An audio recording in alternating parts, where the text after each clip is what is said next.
The English word assassin traces its origins back to a specific medieval state that turned calculated political murder into a survival strategy.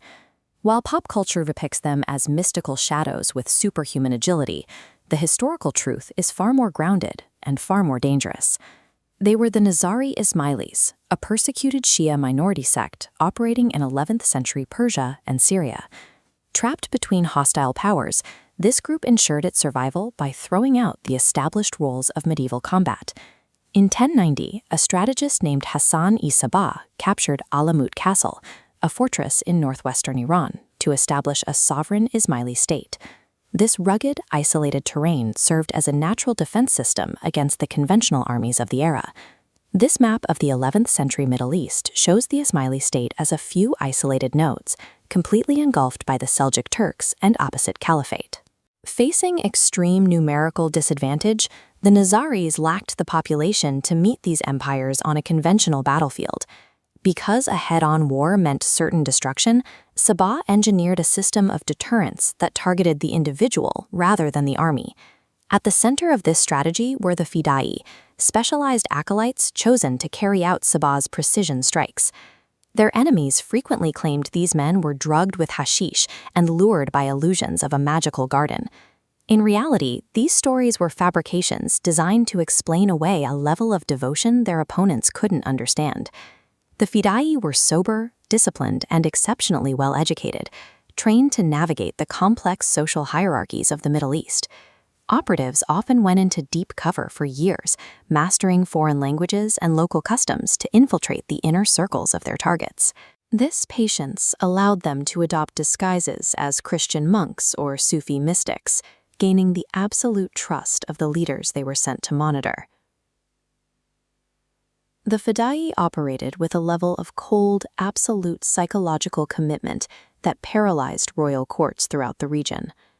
This lethal methodology is best illustrated by the 1092 assassination of the powerful Seljuk vizier, Nizam al-Mulk. Operatives relied exclusively on daggers. They refused to use poison or long-distance weapons, ensuring each act was intimate and undeniably precise. For the strike to be effective, it had to be a public spectacle. The Fida'is attacked in broad daylight, often in mosques or royal courts, to ensure the news spread quickly. Despite the violence, they followed a rigid code. Civilians were never targeted. The daggers were reserved for the political figureheads driving aggression against the Ismaili community. These public executions were designed to send a clear message. No wall was high enough, and no guard was loyal enough to stop the Fida'is. The psychological fallout of these strikes turned every throne room into a place of suspicion. Powerful rulers were driven to extreme paranoia, often wearing heavy chainmail suits hidden beneath their silk robes.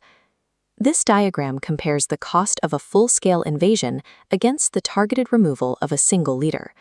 The Nizaris used this brutal logic to halt entire campaigns before they began.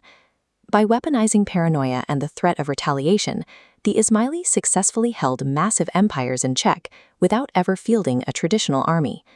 This strategy of deterrence protected the state for nearly 2 centuries, even as they expanded their fortress network into Syria to confront the Crusaders.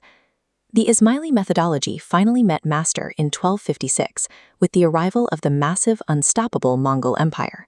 The Mongols were a decentralized, relentless war machine that could not be intimidated by the death of a few generals.